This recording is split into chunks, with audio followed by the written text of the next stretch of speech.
is up, everybody? It's your boy Flash, aka Malachi36. I am here with my two incredible co-hosts and hosts, Gravity Mark II. How are you doing today, good sir?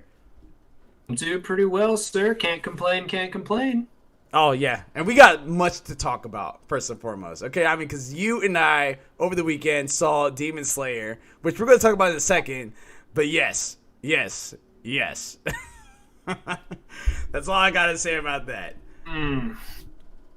Wonderful time. Yes, most certainly. And of course, it just wouldn't be right if we didn't have Mr. Nine Ball in the pocket, corner pocket, that is. No scratch. How are you doing today, good sir? I'm great. Doing much better today. Much better. Were you sick? I had a slight headache when I woke up this morning. Oh, that's not good. Yeah, that's not good. Okay, just laid down. Probably sinuses, I think. Allergy, sinuses with the weather here going all bonkers. Yeah. I mean, it was just snowing literally last week. Like, that's insane.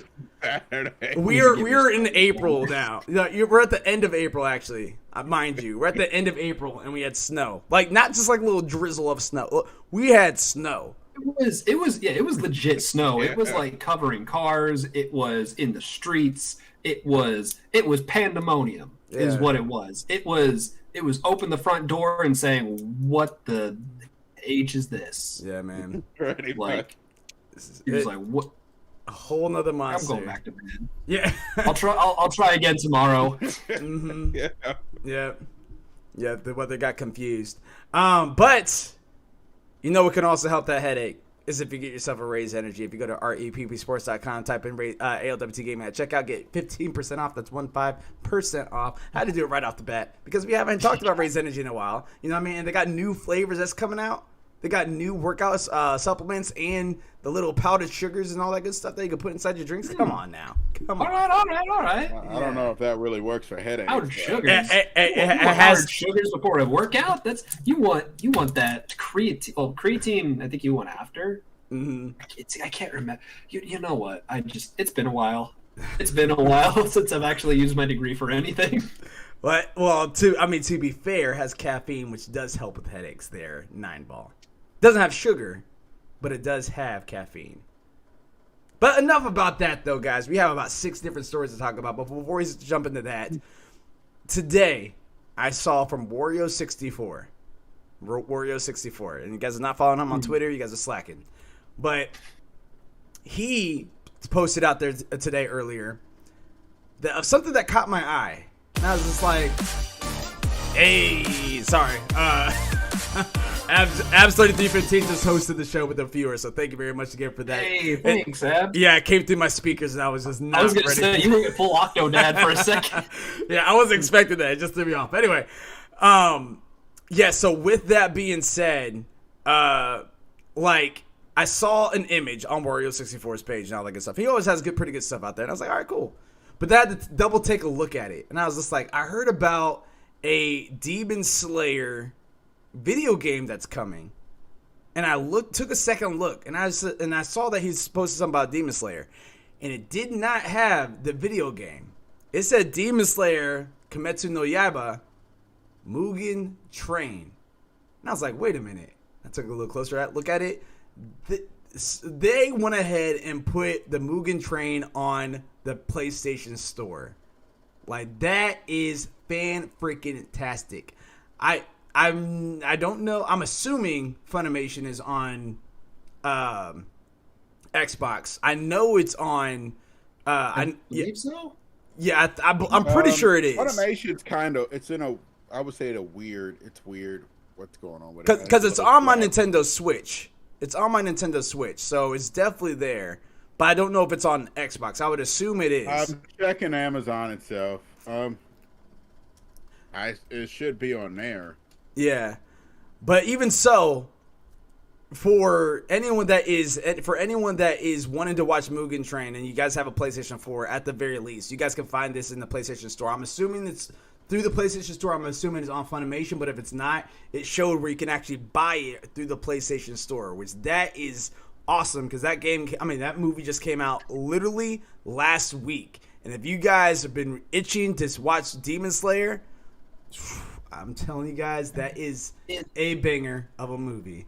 It is a really good movie. It is really good. When Abs and I went to go see it, she looked at me. She was like, "Were you teared up at the end?" Yeah, man. I was too like. Does it have anything to do with the? I haven't seen the movie. Does it have anything to do with the series? Or yeah, is it just separate? it connects directly. Mm-hmm. So I wouldn't recommend watching the movie. I mean, if you just like actiony stuff, that's fine. But I wouldn't recommend. No, I'm gonna disagree. Don't do it. Don't do it unless you've seen the movie. It's not gonna make any sense. It's not. You're right. But the illustration of it is beautiful. The fighting is awesome. You know what I mean? Like everything about it on the action standpoint is great. But yeah, you don't want to. I wouldn't recommend watching it before you watch the series. Absolutely 15 inside the chat gives us the ALWT emoji, so thank you very much again for that. And says, "Yeah, I freaking cried." Yeah, it is a pretty movie. Yeah, it's a great movie. And if you guys want to know more about our non-spoiler review on that with me and Gravity Mark II, you guys can actually check out on YouTube the Demon Slayer review on that one.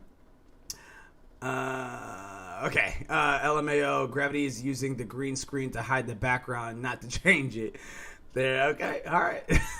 yeah. I need to, I'm thinking of like getting like a nice like maroon curtain for the background, like something to like make it look like a classy like Heidi curtain instead of like I'm trying to like hide the fact that like my house looks like a child's playroom back there kind of curtain. Like I'm trying. It's in the works. It's part of the aesthetic. It's gonna get better. Anyway, yeah. You were telling me just the other day, because I had no idea that this was coming up, but you were telling me something about the next State of Play that was coming around the corner. I did. Yeah, I did, and that's actually part of the news that we're going to talk about today. We got about 3.5, I should say, PlayStation related news. The other half is the Xbox related news. And then we got 2 gaming updates, which again is what we're going to talk about today because again, this is ALWT Things Gaming episode 46. Every Tuesday, 6 p.m. Eastern Standard Time for about an hour and a half. We talk about the nerdy video game news, give you guys the details, discuss our thoughts about it, and yeah, if you guys like that, you guys can always make sure that you guys are subscribing to the channel. Follow the channel if you'd like to. If you guys have Amazon Prime, you guys have Twitch Prime, you might as well use it for us. If you guys don't want to use it for us, use it for Absolute315 inside the chat. If you guys don't want to use it for her, use it for any other streamer that's on Twitch because that is $5 that you are literally wasting not using it. So you might as well use it. It's free. You get it monthly. It's free. You feel me? And of course, we already have the drawing that we do every single month for ALWT Gaming 2 as well. Might as well get yourself some extra entries on that. And that's for a $50 gift card. Story number 1. State of Play. Thursday. Eddie Mack from GameSpot says Sony's next State of Play event is coming up very soon. The company announced on Monday that the next State of Play will debut this Thursday, April 29th. It will focus on Ratchet & Clank Rift Apart, but it still remains to be seen what other games might show up. Sony State of Play live stream starts, again, April 29th, at 2 p.m. Pacific Time, 5 p.m. Eastern Standard Time. Insomniac's Ratchet & Clank Rift Apart is the focus, quote-unquote, focus of the State of Play broadcast. The studio will showcase more than 15 minutes of new gameplay from the title that arrives June 11th. This will be an addition to the brand new Rift Apart gameplay that Sony just released, which revealed a new protagonist, Rivet. By the way, if you guys have yet to check out that trailer, it actually makes Rivet looks pretty BA. She looks really dope. She's doing all this fast side-to-side motion and stuff like that. Highly recommend it. Make sure you guys check that out. The YouTube description for the State of Play says that the event will have 15 plus minutes of new Rift Apart footage and a new look at 2 new indie games. This Thursday, feast your eyes on more than 15 minutes of new Ratchet & Clank Rift Apart footage, plus a quick look at a pair of upcoming titles that just repeats itself. The description says, for what it's worth, Sony did not give the April 29th State of Play much fanfare. There was no PlayStation blog post indicate the announcing of the State of Play. Instead, the announcement came at the bottom of the blog post of the Rift Apart's new trailer.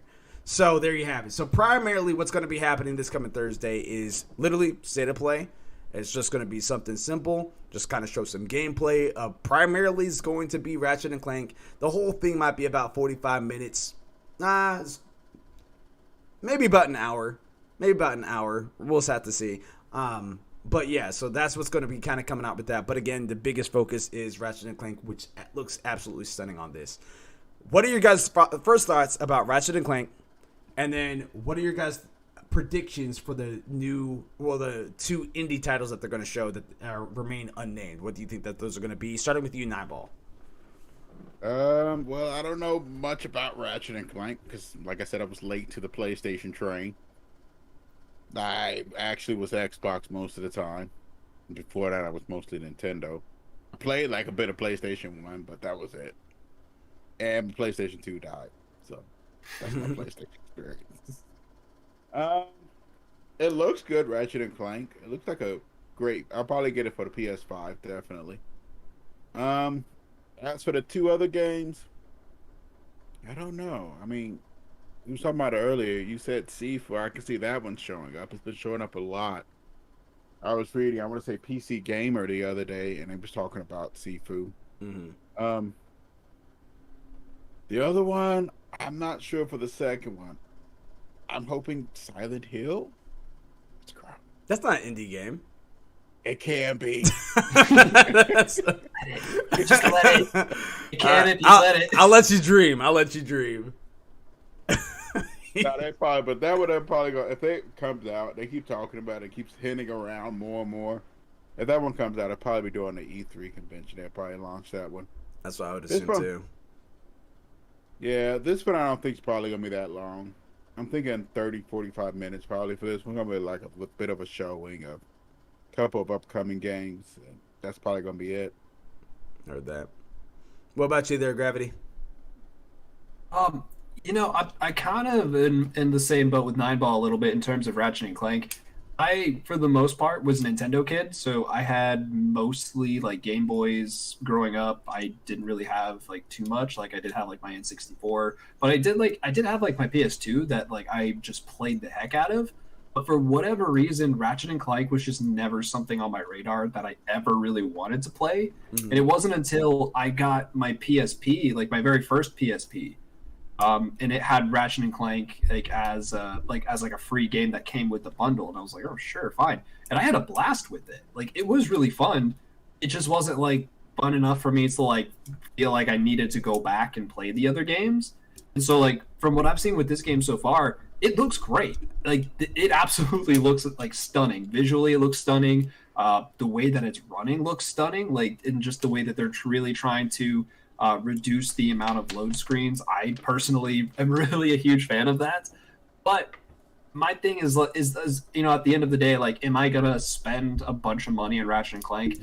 Like, probably not. It's probably not gonna be the first thing on my radar. Like, it's like whenever it comes out, I'm probably gonna be like, oh, cool, like it's out. Like, I'll see what people have to say about it, and then I might get it down the line, maybe when it's on sale or something. But if anything, I'm kind of more interested in these mystery indie games that they're announcing. What do you think? What they're because for them to kind of, I have no idea, and I actually love that. I love that I don't know what they are because it makes me feel like there's something brand new.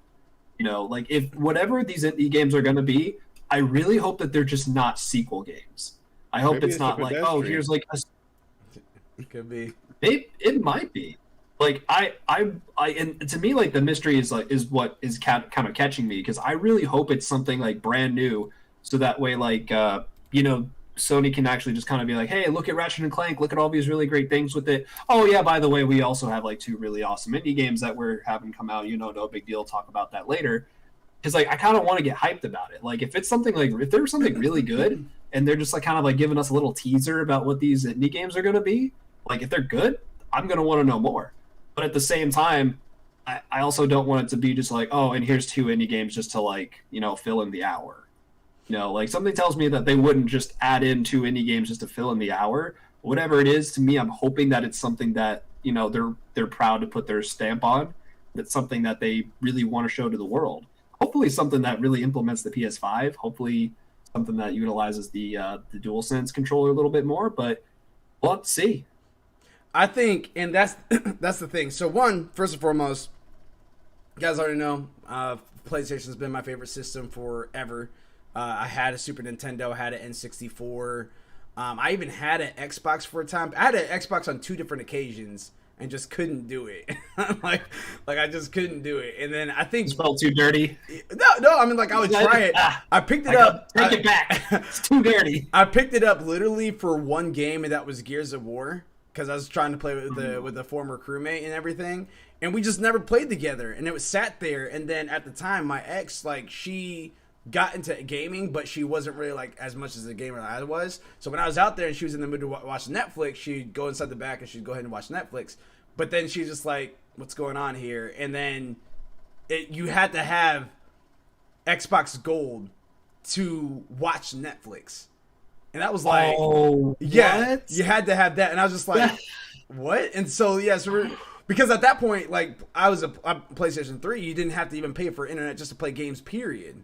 You know what I mean? So it's just like, that was news to us. We weren't expecting that. So immediately what she did is that she took the Xbox back and got another PS3. so we had two PS3s. Like, I had mine and we had hers.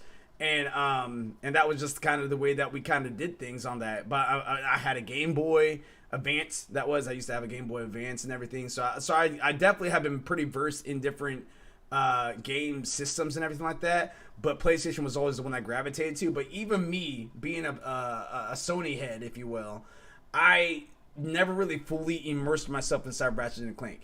The type of person I am, I'm not really into the goofy crap. Like, I like stuff that's more, every so often it'll work, and I'm the same way when it comes to my animes.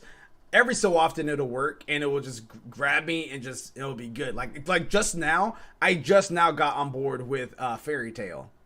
Like, just now. And that series has been out for a long time. Yeah. And I just got hit. How many episodes is in Fairy Tail? There's 9 seasons. There's 9 seasons. Too many. I think they're actually done. Okay. I think they're actually done now, but yeah. Yeah, like they're so far done that the writer for Fairy Tail already started and ended a new manga, and that manga is already getting a first season of an anime. I think it's called Eden Zero.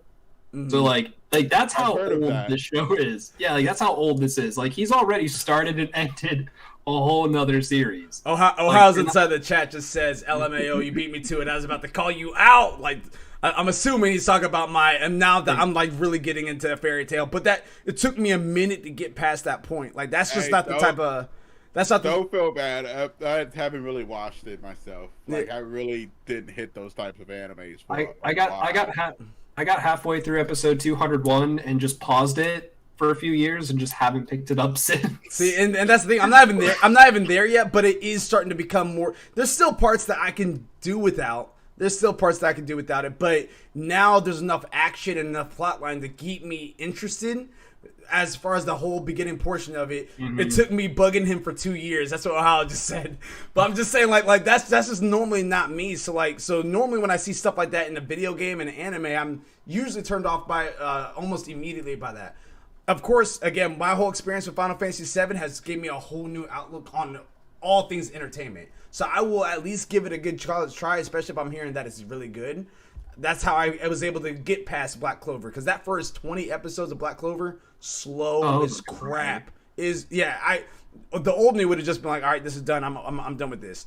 The refined me is like, all right, let me see how far this goes. Let me at least give it a season, see how it goes. I'm glad I stuck with it. So I'm same thing for Fairy Tail. I'm glad I stuck with it, but it's just not normally the stuff I gravitate towards. Ratchet and Clank is in that same vein. Same thing for like Sly Cooper. I'm able to get by for some reason. I had the opposite. So like I was so on board with you because like as a kid, like I definitely did. I was not a huge fan of some of the more cartoony things. Like even though like that's kind of like surprisingly like when I look back, like I played a lot of cartoony games, but like for whatever reason, like just Ratchet and Clank, I was just like I don't see a plot to this. I don't see a story to this. I don't see anything that like gets me like to that, because I used to play Spyro. Yeah, and like Crash Bandicoot, Spyro the Dragon. Yeah, I loved those games. Like for whatever reason, like whatever reason, I was just like, like you know, Ratchet and Clank, like that's fine. Like I don't really want to, but like as I got older, like I started to like kind of look for games like that. Yeah, because like I was just like, it's easier on the eyes. The colors are a lot more like, you know, just like visual, like Sugar Rush, and you're just like, yeah, like let's play this. I want to play some of this. But like after like playing the PSP version, like the gameplay is really fun. Like the gameplay is very simple. It's very straightforward. It doesn't feel overcomplicated, and I think honestly I like games like that. Or like sometimes like it's a nice accent to whatever else is going on in the industry. Like if we just have nothing but banger games that are coming out with complex visuals and very intricate game mechanics, sometimes like you're gonna get a little like tired of that, and you're gonna feel like, oh my gosh, like I want to slow down a little bit. So, now you have Ratchet and Clank that like gives like just that right amount of challenge. And I'm sure like they'll have like some ridiculous trophies you can get too. So like just for those people who are completionists and who want to just go and get everything. Yeah, and that's kind of the thing. Like when it started getting to the time period of Jack and Daxter, that's when it started kind of being like, okay, I'm not looking for this necessarily. I'll play it if it's available, but I'm not going out my way and searching for that. This particular one with freaking Ripped Apart, this game looks absolutely amazing. This looks really, really good. And the more I'm seeing how Rivet is played in here, literally doing some Quicksilver type stuff out there, like it's making me be like, okay, I might have to pick up this game a little sooner than before. Like, my goal in general, of course, like every gamer's goal, is to get through your backlog first and foremost. You already know that. But I'm not getting through mine. I can't. Yeah, it's a mountain. But I mean, ultimately, that's the goal. I mean, even though it's maybe an unrealistic goal, it's still a goal. You would like to beat all the games that you currently own. And so what my current goal, my goal 2.0, if you will, is that as I'm not trying to go through these games that I still have on my backlog on my PS3, PS2. And even for my PS4 games, when a newer PS5 title comes out that interests me, I might want to try to pick it up and try to get through that quickly or in a decent time period, so that way I have something to talk about and kind of experience it and really get immersed in the early portion of the PS5 experience. This is one that is probably the best example of utilizing the SSD to the fullest on a console. And that's why I've been kind of looking forward to, but I haven't really been super into Ratchet and Clank, but the more that I'm actually seeing Rift Apart trailers drop and see how it plays and how smooth it goes and how they utilize the DualSense controller, like it's making me be like, all right, I might have to pick this up sooner. I might have to actually drop $70 for this instead of me waiting until it goes on sale for $20 or becomes free on PlayStation Plus. So I had to kind of take a look. I'd rather wait till it goes on sale or it's free. I mean, that's just me. I'm a cheapo. Like I like to get a good deal whenever I can, and I've been burned way too many times buying games at full price. And then 2 months later, they're like, "Oh, here's a spring sale. It's 70% off." Yeah, and you're like, "Where was this 2 weeks ago?"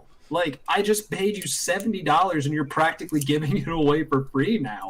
Well, that was the same experience. Again, I am perfectly fine spending the $80, $90 I did for Final Fantasy VII Remake.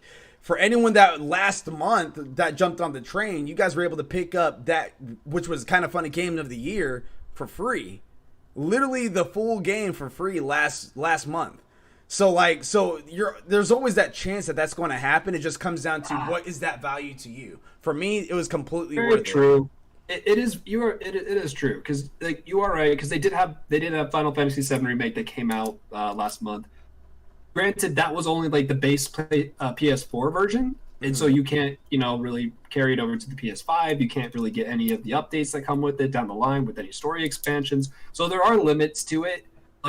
And I feel like just the farther into this newer generation we're going to go, the more opportunities we're going to have for this conversation of, is it worth $60? Is it worth $70? Is it worth $80? Yeah. Because there are titles that especially that they're big franchises, you can easily upsell people.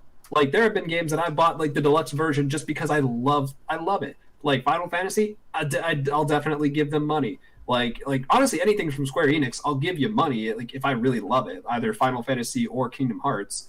Pokemon, I tend to just throw money at Pokemon too. Money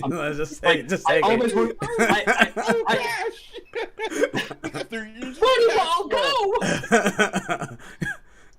I choose you. But there's certain Legend of Zelda, Pokemon, Kingdom Hearts, Final Fantasy, those are really big franchises that really like they can like these developers can kind of like, well, not even the developers, like just like the the console owners, like they can actually like charge these higher prices for these games just because the name on it is such a big game, and people are gonna like be willing to do that. But I feel like the more like unique, like brand new games that come out, we're going to be having more of these conversations of, is it worth $60? Is it really worth $70? Could I have you could have just taken that money and like bought two pretty decent games with it. And it's not to like undercut anybody in the industry or with these developers who are working their butts off to get these games made. It just at a certain point becomes kind of like like how much is the consumer really how much does the consumer really want to pay for a game? At what point can they push that line? And I feel like they're still trying to like just barely nudge it to see just how far they can push people. And at the very least for me, like 60 is kind of the limit. Like unless you're going to give me something that I'm really looking forward to, which I'm really going to want. And that's something that we're going to have to definitely look into in the near future. Because I say that because I see both sides. I do see that Game Pass is a great introduction for games like this because again, you can try out some of these games. Idea. Yeah, you can try out some of these games and not have to spend the $60-$70 or whatever like that. Even though over time you're going to pay more than you actually did if you just picked up the game, but at least you can try it out pretty much for $5, $10, $15 a month and see how well you adapt to it. But also on the other side of the coin, if we didn't have because games cost money to make, we all know that they're not cheap. They do. They take a lot of time, take a lot of effort. You have to pay your employees, you have to pay for the materials, you have to pay for all the technology, all that good stuff.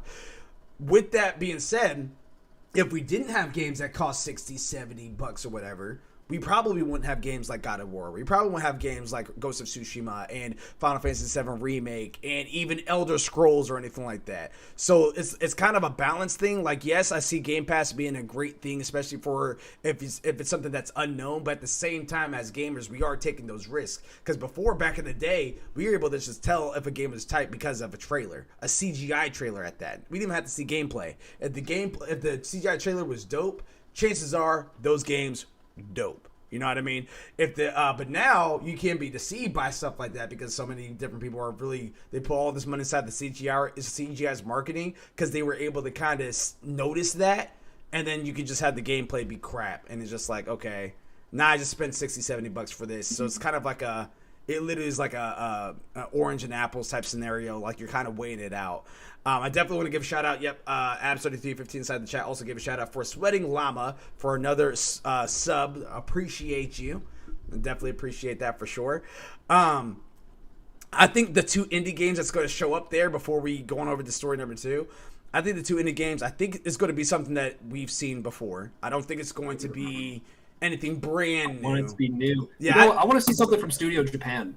Like that's not happening. That's not happening. You know that Sony got rid of them, right? Yeah, I know. Yeah. I just want it. Yeah, they ate them. Yeah, I miss them. Yeah, I miss them. I think that the two that we're going to see, I think one is going to be Sifu. I think Sifu is going to be one, just because you don't want to put an indie game out there that's just going to be like, all right, well, you have Ratchet and Clank and then everything else you just forget about. I think you still want to have an indie game that has some sort of relevance there that people are still excited for. And also on top of that, Sony's not like super hyping this. So with that being said, if you're not super hyping this state of play that's happening this Thursday, that's going to all be about Ratchet and Clank, chances are you don't want to have a brand new IP show out there and be completely overshadowed and not even supported. You want to have the most eyes possible on a brand new IP. So with that, I might want to shadow drop it. No, you don't do that for a brand new indie IP. What are you talking about, Nineball? But I think I wouldn't put it past Sony to do it. Yeah, but hey, you never know. You never know. They might Beyonce and Eminem it. But I think ultimately, I think what's going to happen is that we're going to see Rift Apart. I think we're going to see Sifu because that's been actually received very well at the last state of play. And I think the last one that we might see, and this is a big maybe, is I think we might see Kenna Bridge of Spirits. Because that is an indie game by Ember Labs. So if we go ahead and show all that, what up, Sweating Lava? I see y'all there. Hey, everyone inside the chat, appreciate you, man. But yeah, I think those are the games that we're going to end up seeing. I think we're going to see Rift Apart. I think we're going to see Kenna Bridge of Spirits. I think we're going to see Sifu. That's my hope because I wanted to get a release date for Sifu. That's what I want. I wouldn't be bad about that.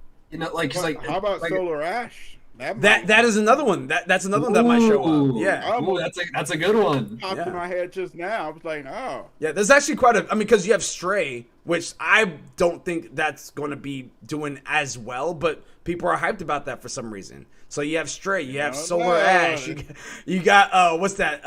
Little Devil Inside or whatever. Like you got all these different indie type games that they did show at the Sony showcase that a lot of people were excited about, and it really could be any of them. But for me, I would assume my prediction would be Sifu, Kenna Bridge of Spirits, because I think out of all the indie games, Kenna is probably the top one right now. I think everybody's like really hyped about Kenna. I'd be surprised if someone isn't hyped about Kenna, or like, I would be or at the very least, just someone who looks at it and just goes, like it looks okay. Like it looks good. Out there, trust me, you always find all the time. And again, it amazes me. I'm going to say this as a Final Fantasy fanboy. It still amazes me that people think that Final Fantasy VII Remake is trash. I still cannot believe that. Like, I don't know what but no, that's a topic for another time. That's a topic for another time. You know what? It's just purists. It's purists who haven't left 1997. Is what it is. And I used to be one of them until I played it. let me be real. Just give it a chance. Just give it a chance. It's great. You'll have a great time. I promise you. ALWT seal of approval on this one. It's good. Facts. Story number 2 on here. Continuing on with the PlayStation news. PS5 like butter. Eddie, and first and foremost, shout out to Eddie Macic and Steve Watts from GameSpot because they brought the news for today's show. So shout out to them.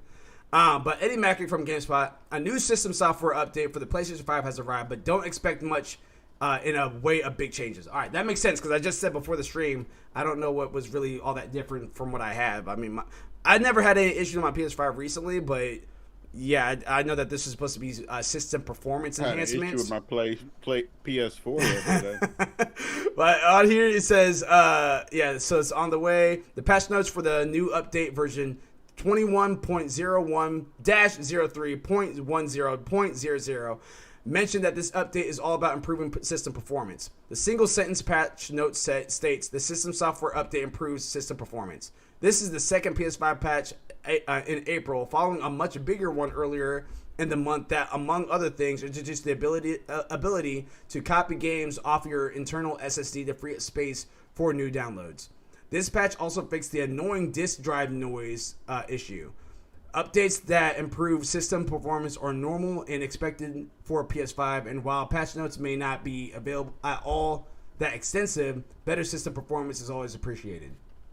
So not really too much new stuff there. Just nice little update there for your PS5 if you're lucky enough to go ahead and get one. Yes. I have a question. What up? Annoying disk drive noise. I haven't had it, so I don't know what they're talking about. No. I thought they had an NVMe. How are they having disk drive noises? I actually just saw a video just today, and I'll say this just to preface this.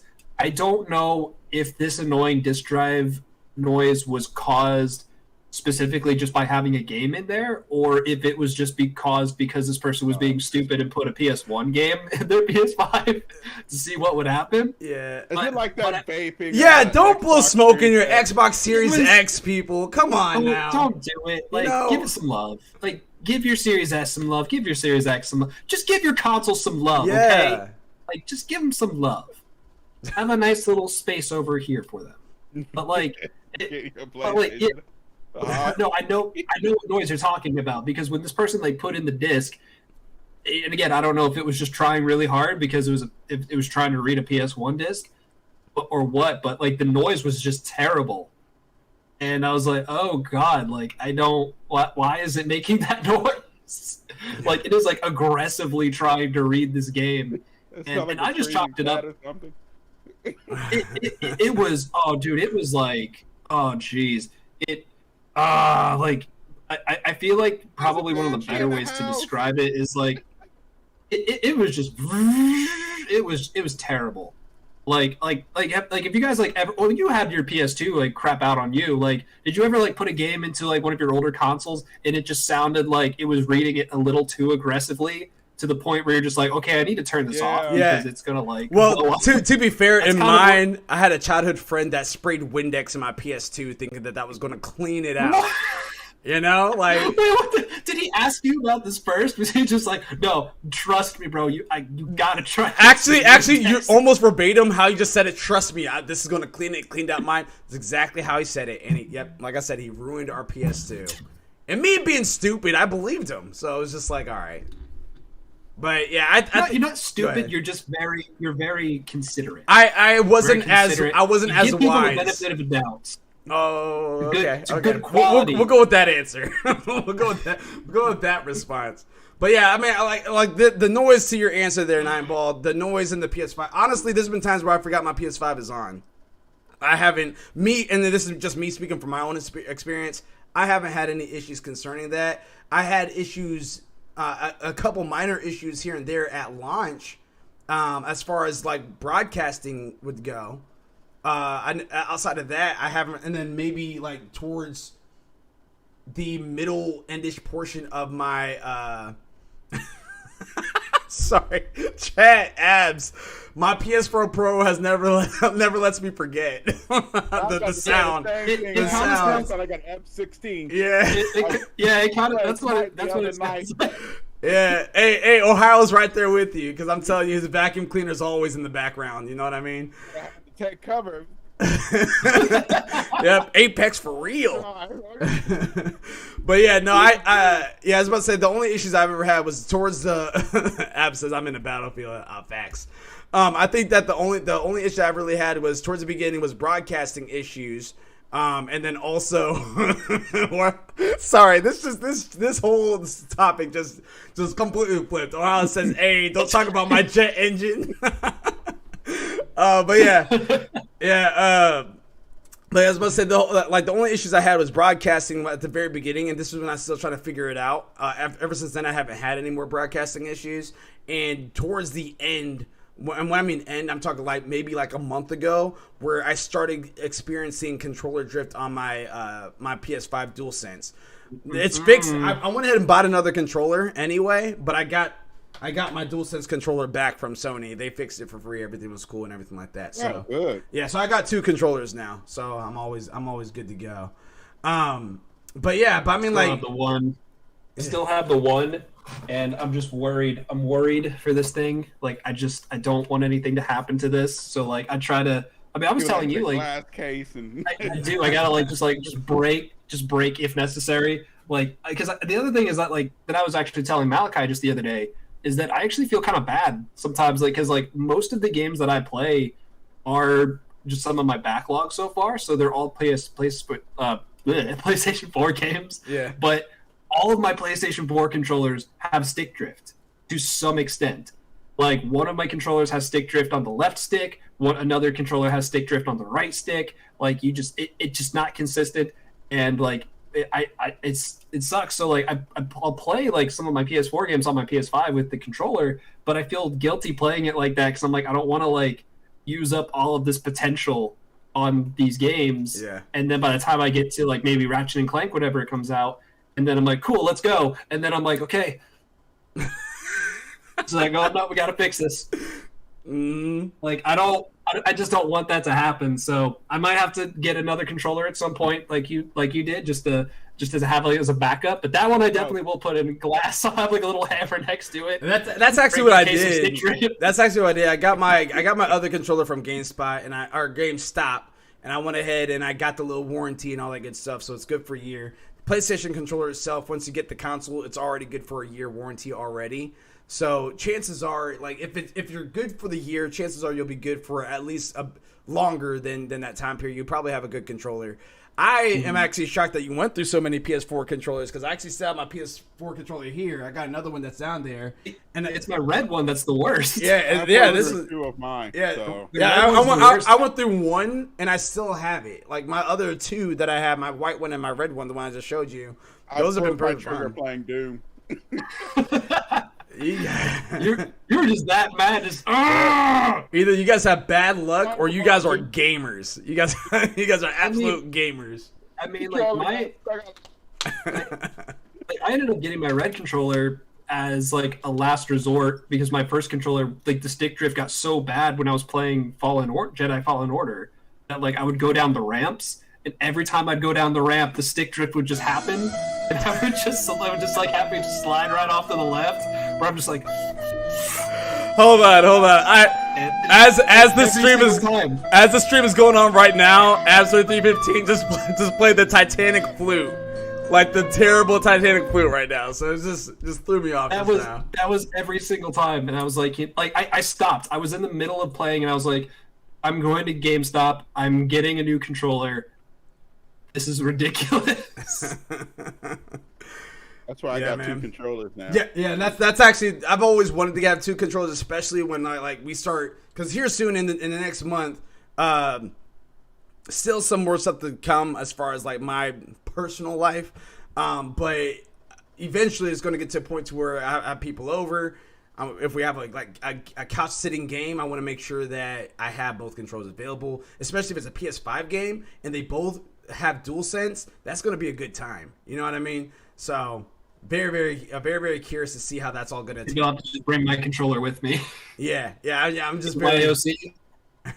But yeah, so as far as the story number 2 for the PS5 like butta, talk about the system software update. It's good to know. Me personally, I haven't noticed anything too crazy, like a crazy update concerning the PS5. That's my take. Story number 3 that we have right here. PS5 on the go. So, Gravity, you want to do the honors on this one? Absolutely. Let's go ahead and just be super organized here. Gotta clear my throat for this one. So, Steve Watts from GameSpot's quote, Apple's latest round of device updates brings support for the latest console controllers to iOS and tvOS. The iOS 14.5 and tvOS 14.5 updates applies to Apple's iPhones, iPads, and Apple TV, and they add support for both the PS5 DualSense and the Xbox Series X/S controller. It was kind of a okay, sure. Among other new features, the feature which lists both Series X and S and DualSense wireless controller support can be found under the gaming section in the catalog via WCCF Tech.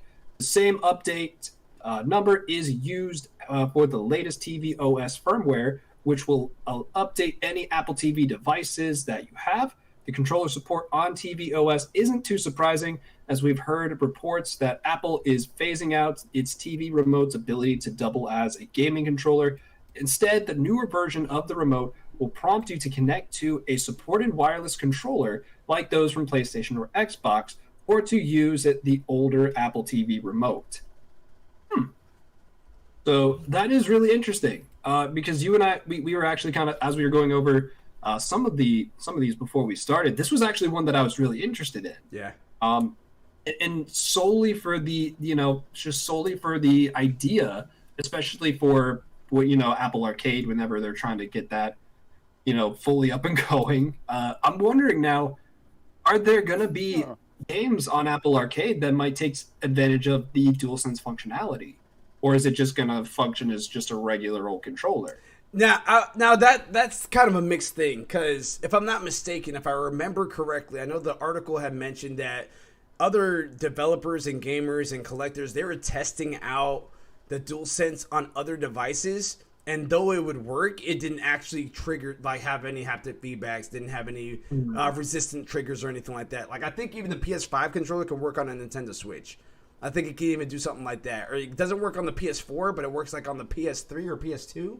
something weird like that. It was really weird, but ultimately you're like, able get to out the PS2. Yeah, and it's like, just don't worry. Yeah, it was something really weird like that, and you are able to. And I think you can use the PS5 controller on PC as well, so you can utilize it. It'll work. It just won't actually incorporate the haptic feedback, the DualSense, the DualSense features entirely. It just won't do that. So I'm kind of curious of what that's going to be.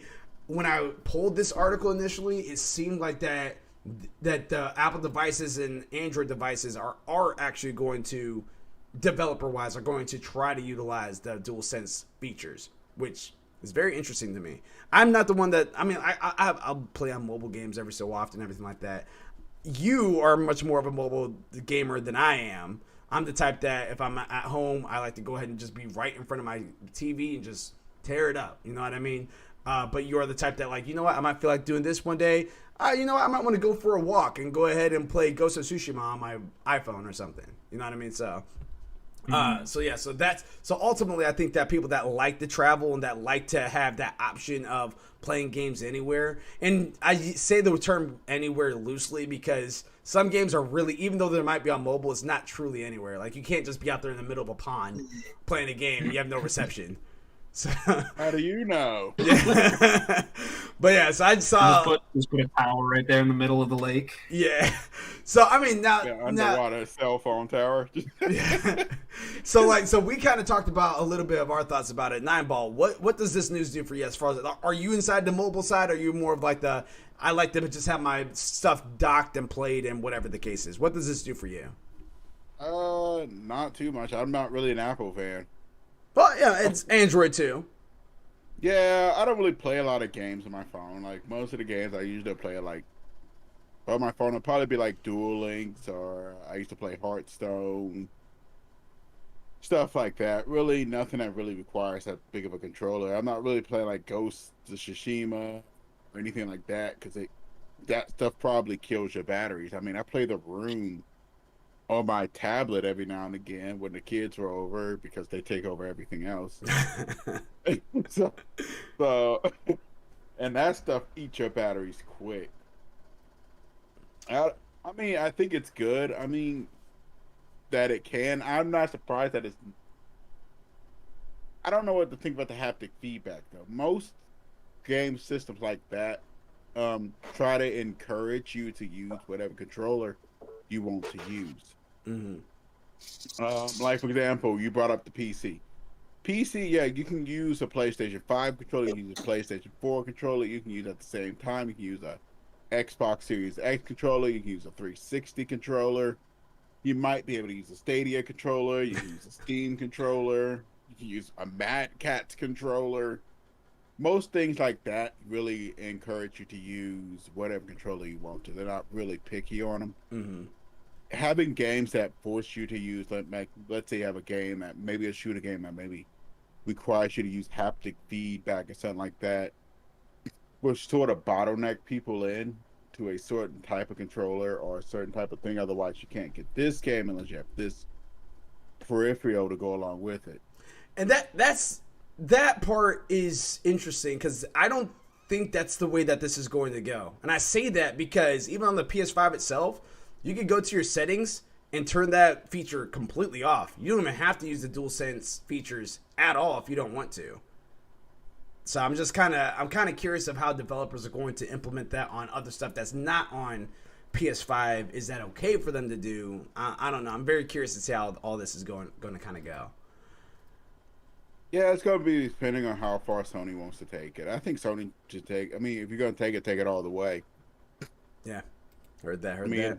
Much as I am kind of indifferent toward it, it would be kind of good maybe to lean it towards one way or the other. But and I'm not even. Go ahead. For me personally, it really doesn't do nothing. I mean, I'm not, like I said, I'm not an Android style. Most people that play Android games really don't use controllers. I mean, it's very few that actually play with controllers.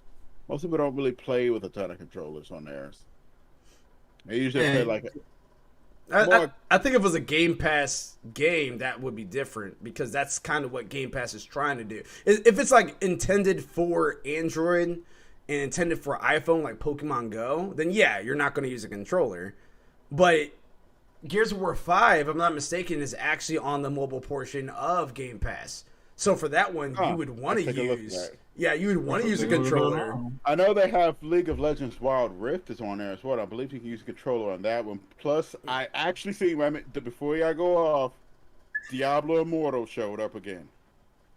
They're still working on it. Okay. It's not an April Fool's joke. They're still working on it. Don't worry, it's coming. George R. R. Martin with the Winter's coming. Just don't worry, it's on its way. I'm very curious as how ultimately how all that's really going to honestly go. And before we get the story number, what are we on?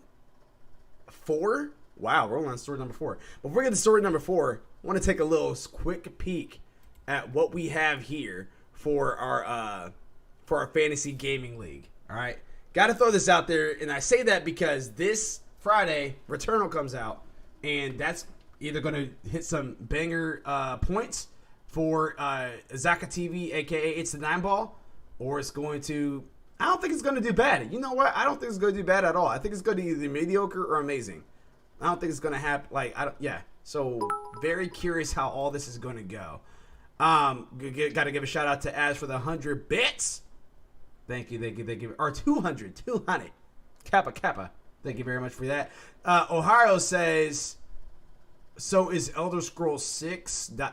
Yeah, it'll probably be like something that you're able to play on you can play Elder Scrolls right now in the refrigerator, so yeah. Well, 6 though. You're gonna play that on everything. You could probably play that on your toaster. But anyone that's currently watching, that keeps up with this on a weekly basis, we do kind of every so often talk about the fantasy gaming league that we're currently in with ALWT Gaming and guests. There's 6 of us that's currently inside this league, and it works literally the same as fantasy football to where whoever has the most points win. It's just different as far as that week to week that you have an opponent. Everyone is your opponent, and it's going through the course of a full year. What we do is that we it's on a 100-point scale, and the threshold is 70 points. Anything above 70 points gains you points. Anything below 70 points lose your points, and anything that's at 70 points directly you gain. You don't gain, you don't lose. So it's right there on the money. And you have to predict what games you think are going to do well. You kind of pick them on a hidden draft type scenario. Factors do kind of are included whenever games are delayed, whether games are canceled, all that stuff. There's also counter picks that we currently have to where if I, for example, chose a game that's on another one of my opponent's list. Let's say Resident Evil Village from Zaka TV. If I chose Resident Evil Village as my counter pick, if that game does terribly, let's say if it does 60 out of 100, then I gain 10 points because that's 10 points underneath 70, while my opponent, Zaka TV, loses 10 points because that's 10 points under 70. However, if it does a counter, to where if it does amazing, like say if it does 80, which 80 out of 100 to where it's 10 points above 70, I would lose 10 points because I chose that as my counter pick, while Zaka TV gains those 10 points as normal. So here's the list that we currently have right now. We have ALWT Gaming being represented by me. I have Horizon Forbidden West on my list. We have Deathloop, Halo Infinite, Final Fantasy 16, Far Cry 6, Solar Ash, Dying Light 2, Call of Duty 2021, and I have a counter pick of God of War Ragnarok. If that game drops, I swear that will hurt me so bad. We have Zaka TV being represented by It's the 9 Ball, who has Resident Evil Village coming out soon, Returnal coming out this Friday, Warhammer 40k Dark Tide, The Medium, which got him 5 points, Ruin King, the League of Legends story, Oddworld Soulstorm, which got him 1 point, Guilty Gear Strive, Mario Golf Super Rush, and he has a counter pick of Legend of Zelda Breath of the Wild 2, which as well is going to hurt him if that game drops. And he's comfortably sitting at 4th place right now. Carrot Patch Inc., which is Mildewy Carrot, has Monster Hunter Rise, who got him 18 points. He has Kenna, Bridge of Spirits. He has Ghostwire Tokyo, Shin Megami Tensei 5, Psychonauts 2, 12 Minutes. It Takes Two, which also got him 18 points. Stray. Stacked. Yeah. His whole league is stacked. It is. It definitely is. And I think I call cheat code. Stray. And he also has a counter pick of Five Nights at Freddy's, Security Breach, and those 2 games alone got him comfortably in first place right now with 36. And again, 36 is my favorite number, so he's probably going to win the entire year of 2021. We'll have to see. Fantasy Football, which is our buddy Silent, which you guys may have seen on the show a couple times. He has Legend of Zelda Breath of the Wild 2, Ratchet and Clank Rift Apart, Hollow Knight Silksong, Lego Star Wars Skywalker Saga. He has new Pokemon Snap, Exion Verge 2, Elden Ring, Pokemon Brilliant and Shining Pearl, and he has a counter pick of Back for Blood. This new Pokemon Snap is coming out this April 30th. 3 days? That comes out this week too? Yeah, that comes out Friday as well. So yeah. We're going to have some more points on the board. I think I'm going to be the only one without any points right now. We got Illis Be Live with Bravely Default 2, which got him 8 points. Nier Replicant version 1.22474487139139, which got him 13 points. He has Little Nightmares 2, which got him 13 points. He has Five Nights at Freddy's Security Breach. He has the Dark Pictures Anthology House of Ashes. He has Monster Hunter Stories 2 Wings of Ruin. He has Tales of Arise. He has an open slot still, and he has a counter pick of yours truly, Final Fantasy 16. And his points got him into second place currently. And then lastly, but surely not leastly, we got Ohio, who's also inside the chat, with God of War Ragnarok, Back for Blood, Humankind, Evil Genius 2, World Domination, which got him 7 points, comfortably putting him in third place. He has Dungeons & Dragons Dark Alliance. He has 3 open spots, and he counterpicked my Halo Infinite because he's a hater. Guys, we have quite the competition going on right now, and we're going out inside Q2, going inside Q3.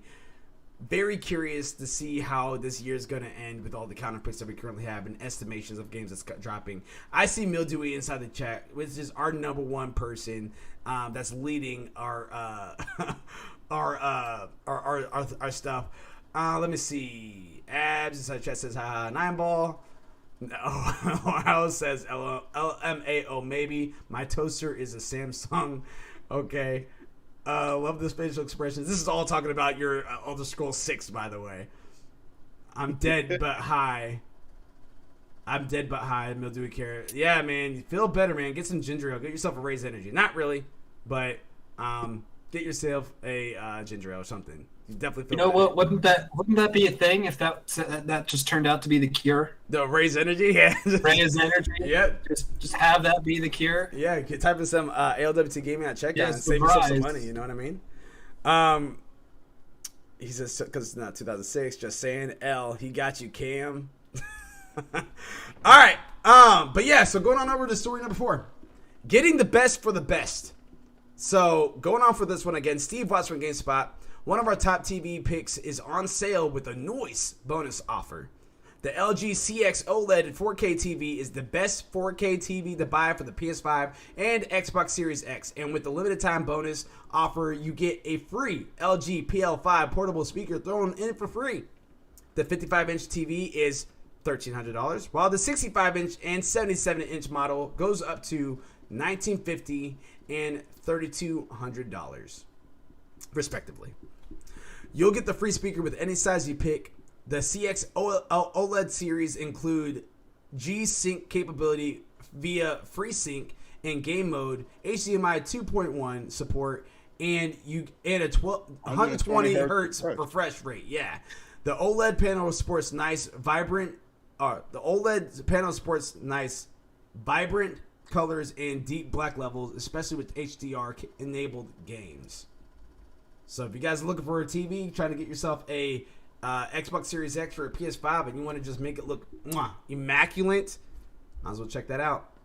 I know they're selling them on Amazon too as well. That's the LG CX OLED 4K TV is the best to buy for the PS5 and the Xbox Series X, as Steve Watts is saying on GameSpot.com. Number 5. Gravity, you want to take number 5 while It's a 9-ball takes number 6? Absolutely. All right, let's check it. Oh my gosh, yeah. So let's go plus Ultra. So Ulto Kraki, sorry if I mispronounced your name. I probably did. I'm terrible with names. From GameSpot, quote, a new My Hero Academia game is being released globally this spring on iOS and Android devices. In an announcement made by Funimation and Sony Pictures Entertainment Games, it was confirmed that My Hero Academia, The Strongest Hero, would release in North America, Latin America, the UK, Ireland, Australia, New Zealand, and Scandinavia. The game was originally released in Asia in December of 2020. The My Hero Academia, The Strongest Hero, is an open-world title that features its own unique story. In it, players build their own teams of heroes and tackle some of the franchise's villains like Nomu and Shigaraki. Players can also look forward to a PvP mode where teams can be pitted against each other. A co-op mode titled Allied Assault will also be present, although there are no details on what challenges players will face together. If you're interested in My Hero Academia, The Strongest Hero, you can pre-register for the game right now at myherogame.com. Anyone who pre-registers will receive a notification with the game when the game launches, as well as a reward used in-game. Everyone loves a reward, free stuff. More rewards will also be unlocked as more people pre-register. Gentlemen. Yes. I gotta say, when I first heard this, I did not know how I felt about this.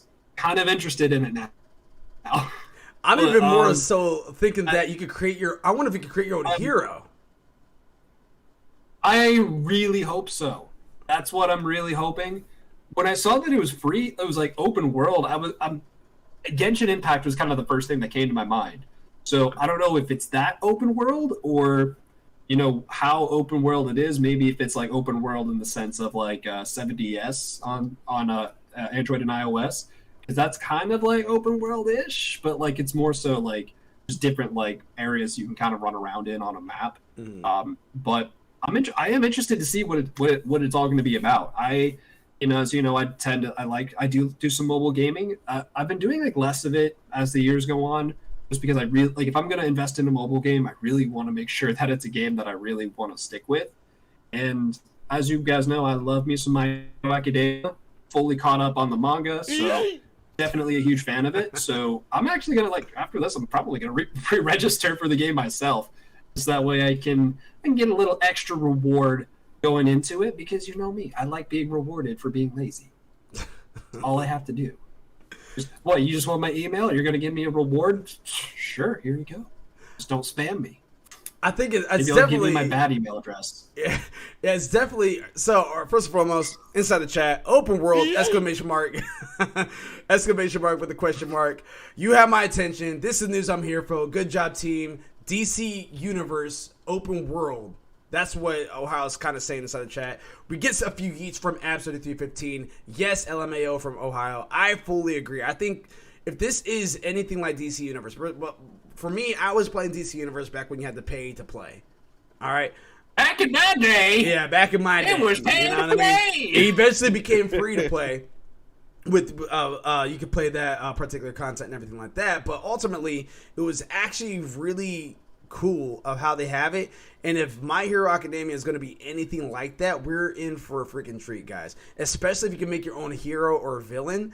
I think that's going to be very interesting. And then there's also, it looks like, other game modes that you could go into as far as a cooperative play. There's PvP.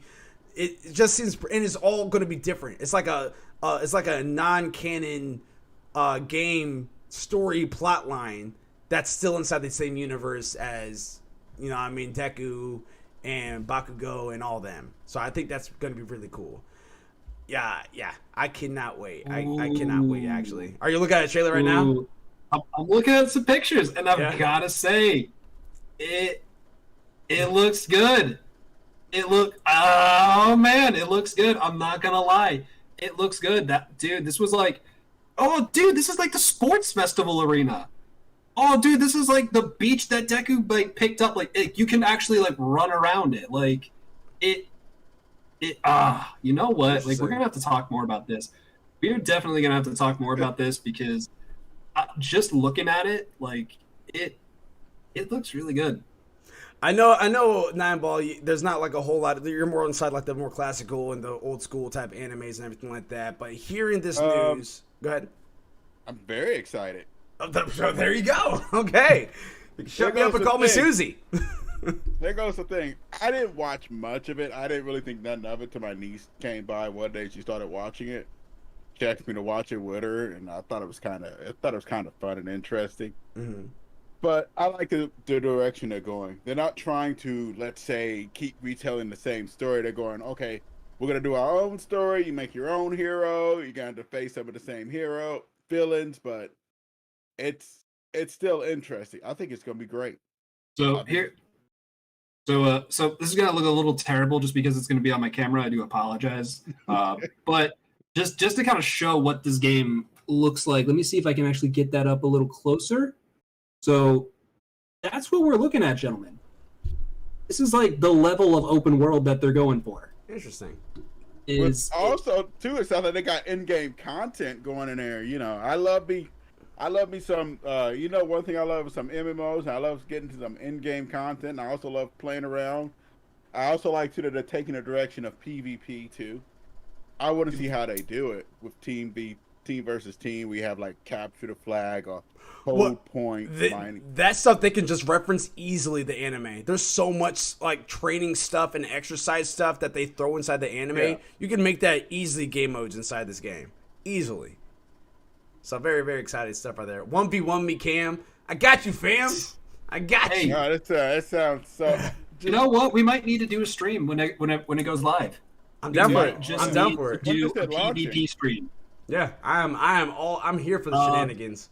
I don't know if they gave an official release date. At least that wasn't in the article that was referenced. But you just set it for pre-registers, yeah.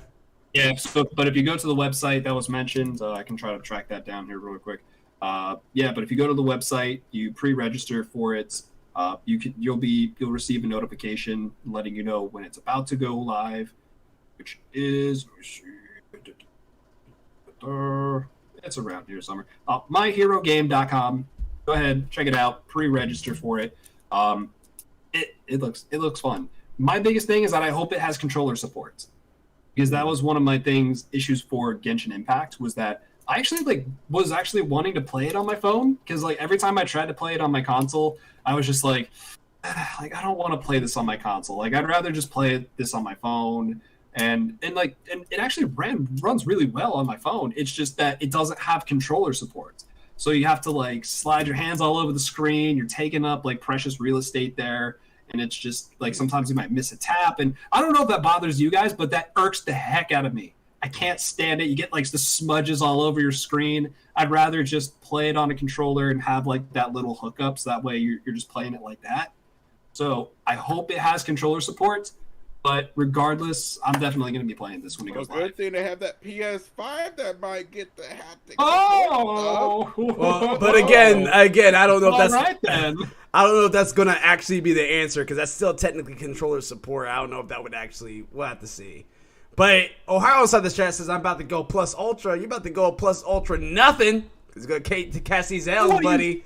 Talking trash already. You know what, Ohio? I got you. When this goes live, let's tag team. We'll tag team. We'll go up against Malachi here. Malachi can you know what, I'm sure Abs will be playing this too. You and Abs can team up.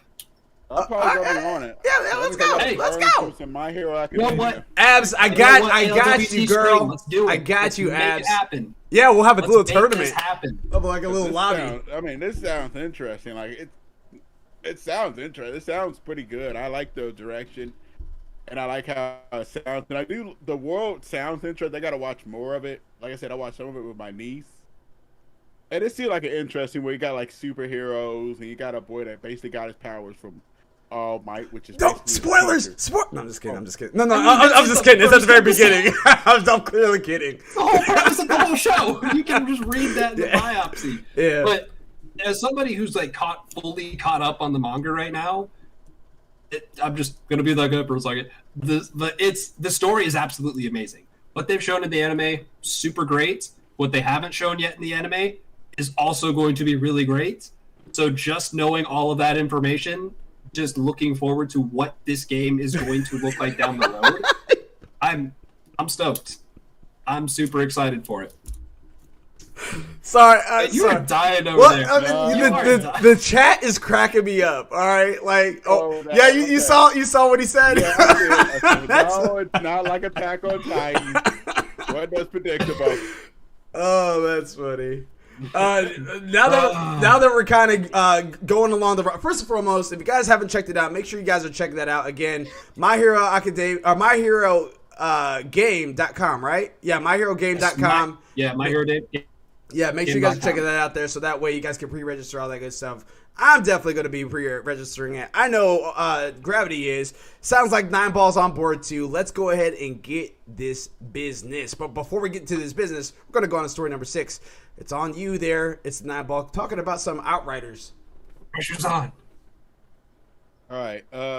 Jerry, Outriders missing treasure. Jeremy Winslow from GameSpot.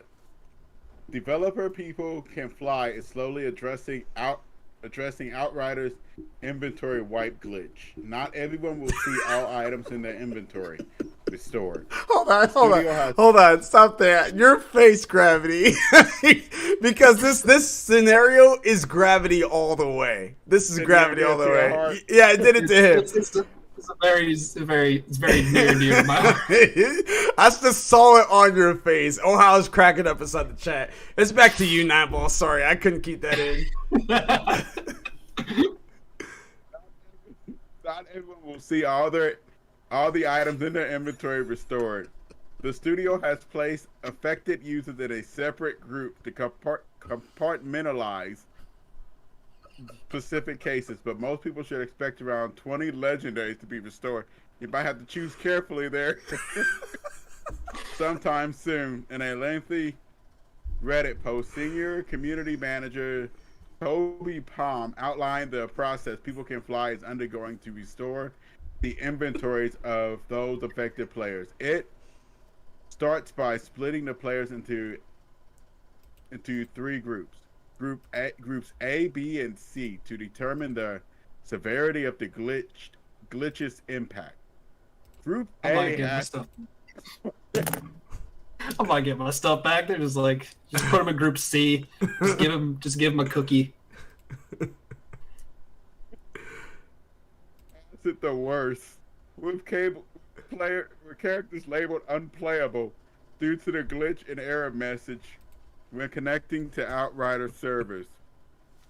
This group makes up most of the affected players. According to Palm. Group B has characters that were affected by the glitch but not deemed unplayable. Group C is every other player in the community. After defining how each group has been affected, Palm outlined which items in the inventory will be restored for those in Group A. Everything will be reinstated regardless of item rarity. Group B is a little more specific. Up to 20 legendaries that will be replaced. There's nothing to be restored for Group C. People can... I'll get out of Group C. People Can Fly did not confirm an exact date for when inventories will be restored. Palm said that the studio needs a bit more time to make up that the process is running. That the process is running as intended. They're just like, what are you gonna do in the meantime? It's like I lost all my stuff. What am I supposed to do? I don't know. Just start a new character. Some players have started seeing their inventories being replaced with gear with gear of equal or better quality than the original item.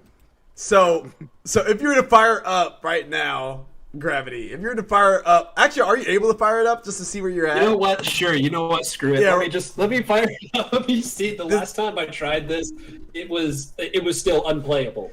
So this my guy is completely naked. He has no guns. But you know what he does have? He has alien superpowers, and apparently I can't play the game with my alien superpowers. I can't finish the level. I can't go back to a previous safe area, because they're just oh, you gotta put on clothes to be in this area. It just crashes every single time. Every time. the game just crashes and craps out, and it's just like, man, you can't play the game anymore. So as he's going through his Xbox Series S, trying to see if he can reestablish that connection with his long lost avatar, me, Ohio, and Gravity a few weeks ago actually was able to go ahead and jump on Outriders. I was on the PS5, Gravity was on the Xbox Series S, and Ohio was on the PS4. Before that, me and Ohio were trying to pair up. Before we were having issues connecting to, again, cross play. That's kind of how we were trying to play, but we weren't able to. This is the first time we were successful in doing so. We had a lot of fun doing it. It was definitely pretty cool. It felt like it was doing a lot of things at once, which I honestly didn't mind. I did enjoy it, but at a certain point when we started getting a little bit further inside the gameplay and everything like that, Gravity just could not reconnect to us. He just couldn't worth the life of him. And that's when we found out. Well, I mean, I've read an article about it, but I thought it was just PS5. I didn't think it was Xbox Series S. Turns out it was Xbox Series S. And that's when Gravity was having an issue as far as being able to try to play with us. And then later down the road, me and Ohio disconnected and we just called it a night. And we have yet to return back to it. But very curious to see if those items are back in Gravity's inventory, which is you guys kind of see them there on screen going on out there. Ohio says... So, Gravity, are you A, B, or C? So based on the way that they were doing this, I would be in Group A. Because my character, the first character that I had, he is unplayable. Is absolutely unplayable. Like I can get like 5 steps out of him. Like he has 0 guns. He has 0 clothes. He's walking around in his underwear. Like he's just like, shoot, what am I doing? Like he has no shoes, no nothing. He's just like, oh crap, what am I gotta do something. He takes like 5 steps and it's just like server error. Can't do anything. Oh, look at that. He's still naked. Still naked. My other guy's perfectly fine. He's got a nice puffy coat on. He's got a helmet on. He's nice and toasty. He's ready for this Ohio weather. But you know what? My dude over here looks like. Okay. So if you click on that particular guy, the one that's defective, and you're trying to get inside the game, does it crash your game still? So you know what? Let me try to do something here. I want to actually try to see if I might be able to adjust this a little bit, so that way I can try to show you guys. I might not be able to do a super good job. Yeah, you guys straight up naked. You guys got straight up naked. Yeah, it is. Yeah, Cyberpunk 2070. Oh god, yeah, we so did have that issue where people's games were crashing like that. They had a problem with the memory error. This seems to be more of an issue as games get bigger and bigger. Data cache dump or something. And again, I apologize for the really rough angle for this. It's just it's what we got to deal with. I'm a little plugged in at the moment. Can't really move this too far out of the way. But as you can see, my guy is naked and crash. Yep. That'll server communication. Oh, so I'm A, but with that said, my guy's also at level 6, so they're probably just gonna get to my character and just be like, like, dude, it's just like, should we even restore his stuff at this point?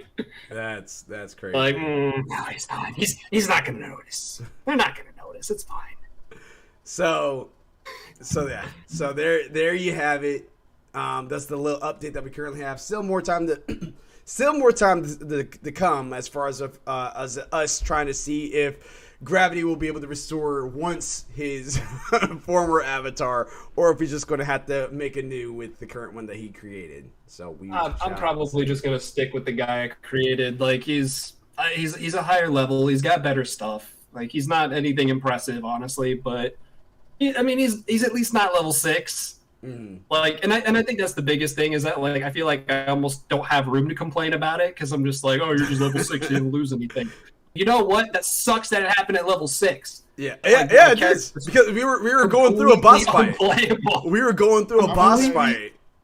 I'm gonna tell you something. I went through something just as bad. It was like years ago. Actually, when I used to play Morrowind, level 80 Red Guard, corrupted save. Oh no! I was like raiding what was those big old tower? I think it was like a Dreamer Ruin or something. Uh-huh. The game went out right there. Started to save and then it stopped and then it just shut down. I lost my whole character because at that time I only had one save on that character. Level 80 gone. We feel your loss. Yeah. We feel it. I was about to say I've been in the same boat too as well. Like on my PS3 going to the PS4 because this was towards the beginning of when I got the PS4, and now if you guys think the PS4 is slow now, like PS4 to PS5 is pretty significant. Back then, the PS3 to the PS4 was pretty quick. Like I felt like it was pretty quick. So like I've been playing a lot of games on the PS4. I went back to the PS3 to go ahead and play some of my backlog games. And at this point, I was at Sephiroth on Final Fantasy VII. I was at I was the furthest I've ever been in Final Fantasy VIII. I was the furthest I've ever been in Kingdoms of Amalur.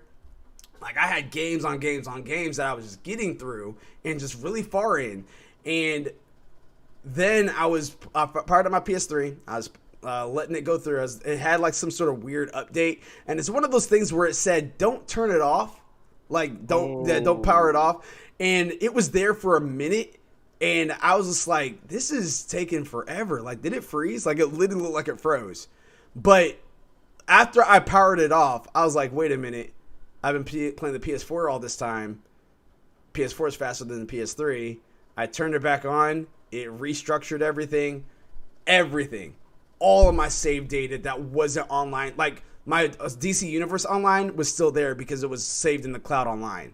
Same thing for Fuse, which me and Mildew Akira and his brother TBF Abyss actually beat the game through a series of steps. It was actually 4 of us, and then one of us ended up dropping off, and then the 3 of us just ended up beating the game like a year or 2 later.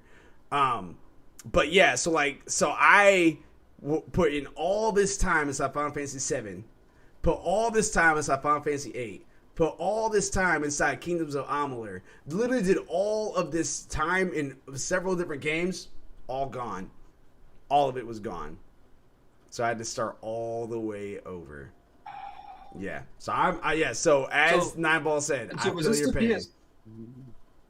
So was this a game like on like a PS3 game you were playing on your PS4? No, it's a PS3. All right, so at this point... Oh, so it was on your PS3. Yeah, it was on my PS3. I had the same thing happen to me when I was younger. Yeah, because I was about to say... It was on Christmas Day, too. Oh, that's even worse. It was on Christmas Day. Like, my parents ended up having to call, like, PlayStation's, like, customer support to be like, hey, we just got some new games for our kids. The whole thing's corrupted. Like, what do we do? And she was like, well, here are your options. You can either completely hard reset the entire console and lose all of your save data, lose everything that's on there, or you could ship it back to us and we might be able to fix it we might be able to get it back to you within a month or so, but odds are we're probably just going to do the same thing. So you just hard reset. I was just like, I had to tell my dad to pull the plug. I was like, do it. Just do it. Pull the plug. You know what? I'll figure it out later. This episode is not ALWT Things Gaming episode 46. This is RIP Gravity for all of your travesty that you had to go through towards the end of this episode. Like, take it to the shed, Dad. Just take it on out back. I feel like I just have a casket of my games in there, and I just have people at the wake just going, "Thanks for coming, thanks for coming, thanks for coming." Seriously, thanks for coming. It means a lot. I don't know if you actually leave the room. I might need you to leave the room, Gravity. It's gonna be rough. But guys, guess what? That actually does it for our episode 46 of ALWT Things Gaming. Hey. Yeah. That wraps it up there. So, of course, if you guys have any gaming news or anything like that, make sure you guys check us out every Tuesday, 6 p.m. Eastern Standard Time until 7:30 usually. This Thursday is Smite Night. However, is also the State of Play. We're not doing anything special for the State of Play, mainly because not all of us are going to be available anyway. But I know that some of us are going to be watching the post show of the State, or I say post show, but it's really just us watching the past videos of the State of Play. So yeah, so if you guys want to check that out, make sure you guys are going to YouTube, checking out some of these content there. But of course, if you guys don't want to watch that or happen to miss it, whatever like that, make sure you guys are tuning in for Smite Night at 8 p.m. Eastern Standard Time until 10 p.m. Ohio says Gilgamesh is broken. Let's do that instead. Hey, if you want to go ahead and do that, we're not going to talk about that. Yeah, I mean, we can either do some Smite Night or we can go ahead and link up at 8 p.m. and watch some of the state of play. Just watch the indie games and more Ratchet and Clank that's going to be coming out. We won't be playing anything if we do that, but we'll at least be able to see what games that they're going to be talking about and what's going to be coming for the PS5 and the future of PlayStation for that. Rage. My camera died. Oh, that sucks. Yeah, you're just not having the day today at all, Gravity. you're just not, because I just see everything shifted right now. It shows that now 9-ball is Gravity. Gravity's a big 9-ball is a big green screen on mine. Yeah, so we're just gonna go ahead and wrap it up here. But again, this Thursday, make sure you guys are checking us out at Smite Night, 8 p.m. Eastern Standard Time. This Saturday night, remember, 9:30 p.m. Eastern Standard Time is going to be our all-day anime, as that is no longer on Sundays. So 9:30 p.m. Eastern Standard Time is all-day anime with me and Gravity Mark II. We're going to be talking about new anime that's coming out. It's kind of perfect because we do have some shows that come out on Saturday and Friday, and you guys don't have to wait a full 24 hours for us to talk about it. You guys can just hear it the next, literally like hours later. So there you have it. Of course, make sure you guys visit our website, www.alwtgaming.com, for any calendar or any stuff that's coming up.